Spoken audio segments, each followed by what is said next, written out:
Et à l'intérieur de la partie privative, on a des espaces qui sont communs. Oui, c'est ça. Et ça, les gens, ils ont du mal à le comprendre. Donc, dis-nous-en un peu plus, parce que, donc, à l'intérieur de l'appartement du condo, qui est un espace privatif, tu es en train de nous dire que, finalement, on retrouve des espaces communs. Mais ils sont où, ces espaces communs? Puisqu'on est dans l'espace privatif.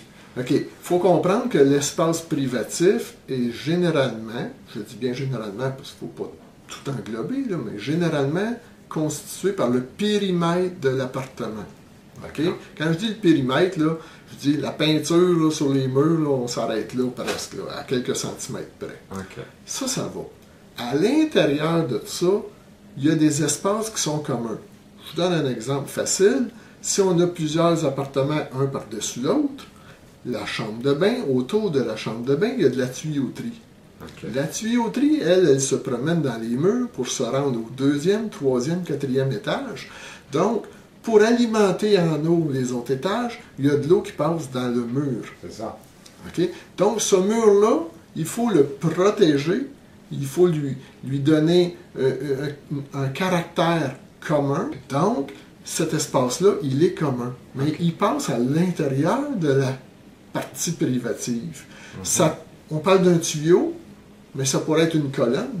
Oui, c'est ça. Ça pourrait être une colonne de support, qui supporte le plancher au-dessus de nous. L'ensemble, voilà.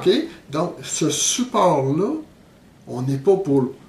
On ne peut pas dire qu'on va l'enlever, parce que le plancher va tomber. Oui, c'est ça. Donc, on le détermine, on le mesure, on l'identifie comme commun pour s'assurer qu'il reste là. D'accord.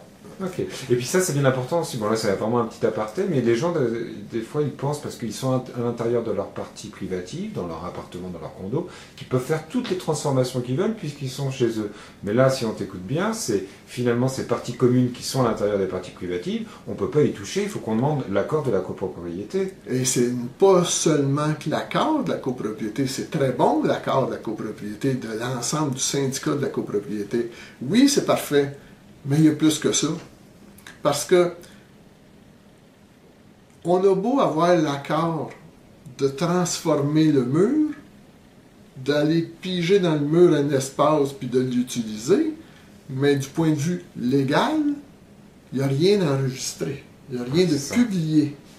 Donc, il faut vraiment faire le travail avec un notaire.